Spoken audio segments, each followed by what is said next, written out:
Let's dive into one of the biggest puzzles happening in business right now. On one hand, you've got leaders who are absolutely racing to get AI into their companies, spending billions. But on the other hand, there's a huge disconnect with what their employees are actually doing.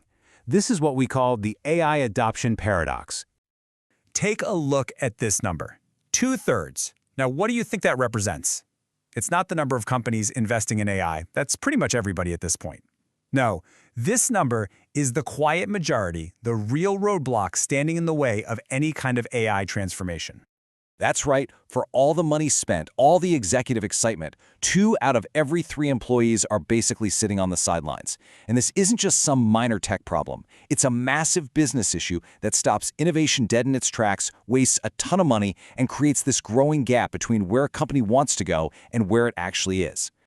So here's how we're going to tackle this. First, we'll get a handle on the paradox itself. Then we'll meet the 5 types of employees and their mindsets. After that, we'll diagnose the 3 big barriers to adoption, lay out a playbook for leaders, and finally, we'll look at a whole new way to think about AI's role at work. Okay, first up, let's get a really clear picture of this gap between what leadership wants and what the workforce does. And it's not just a small gap, you know? For a lot of places, it feels more like a chasm, and it's actually getting wider. And wow, this chart just lays it all out, doesn't it? Look at that. The pressure from executives to get AI implemented has shot up like a rocket, a 7-fold increase. They see it as absolutely essential. But at the exact same time, look at employee adoption. It's completely flat, stagnant. This right here is the paradox. So, if we're going to solve this, we have to start with the who. Why are people reacting in such different ways? Well, it turns out your workforce isn't just one big group. When it comes to AI, they pretty much fall into 5 distinct categories. So you've got everyone from the people who are all in to those who are actively fighting it. You have to know if you're dealing with a curious underground user who's experimenting in secret, or maybe an enthusiastic superfan who just needs a little training. Knowing who's in the room is step 1. Let's actually hear what some of them are thinking. This is the voice of your underground user. See, they're not against AI. They're curious. They see the potential. But they're also kind of scared. They're worried they'll get in trouble for using a tool that hasn't been officially blessed, so they just use it in secret. And then you've got the superfan. Honestly, this is your biggest opportunity. These are the people who are already excited, they totally get the vision, but they're stuck. They have all the motivation in the world, but no clue how to start. They're just waiting for someone to show them the way. And finally, we have to talk about the rebel. It's really important to understand that their resistance isn't just about being stubborn. It comes from a place of real fear. When they hear the letters AI, they don't hear assistant, they hear replacement. And that turns this amazing new technology into a direct threat to their job. Okay, so we've met the people, but why do they feel this way? Well, these mindsets don't just appear out of nowhere. They're usually a response to 3 big barriers that companies put up, often without even realizing it. Let's break down these core challenges. The first one, and it's a big one, is a massive trust deficit. Get this, across the globe, only 7% of employees say they fully trust AI. Just think about that for a second. That means 93% of your workforce has some level of doubt. That is the fundamental problem we've got to solve. But here's the real insight. The trust issue isn't really about the technology itself. It's about whether employees trust their leaders to use that technology in a responsible way. If your team doesn't trust you, they're never ever going to trust the tools you give them. Barrier number 2 is what we call the guidance gap. The reality is, most people have been given 0 training on how to use AI at work.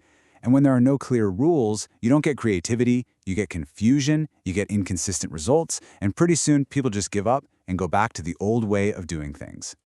And the third barrier is a huge strategic mistake, the cost-cutting misstep. When leaders roll out AI and the main message is, this will help us cut jobs, they just confirm the worst fears of the rebels and create brand new fears in everybody else. It's probably the fastest way to kill morale and destroy any chance you had of building trust. Okay, so we've laid out the problems pretty clearly. The big question is, how do we actually fix them?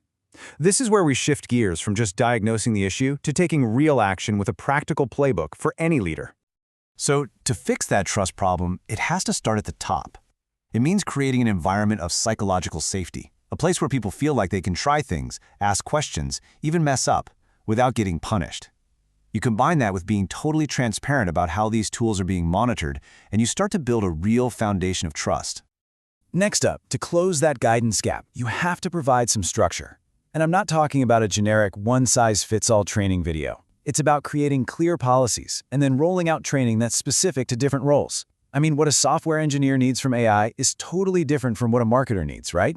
Then you find your early adopters and make them AI champions to help spread the knowledge. And finally, to fix that terrible cost-cutting message, you have to completely change the story. You have to shift the whole conversation away from automation and toward augmentation. The focus needs to be on how AI will make employees better at their jobs, how it will enhance their skills, and free them up to do more creative, high-value work. And then you have to measure it, not just cost savings, but a real boost in productivity and engagement. And when you start putting all these pieces together, something amazing happens. You can actually shift the entire culture away from this fearful idea of replacement and towards a much more exciting, empowering vision of augmentation. And this isn't just some abstract idea. Take a department like HR, for example. AI can act as a total up-leveler. It can help reduce unconscious bias in performance reviews or help managers give better, more constructive feedback. It doesn't replace their judgment, it makes it better. And the result is a workplace that's more fair and more effective for everybody. Ultimately, what this all comes down to is a new, essential skill that we all need to develop: AI literacy. The best way to think about it is this.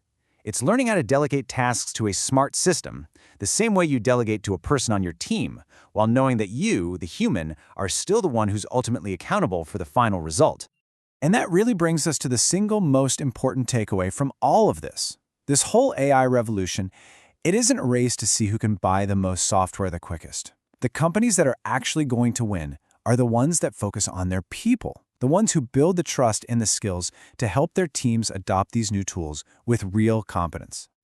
So I'll leave you with this one question to think about for your own organization. Are you just deploying tools, or are you actually developing your people? Because the answer to that question is going to determine absolutely everything.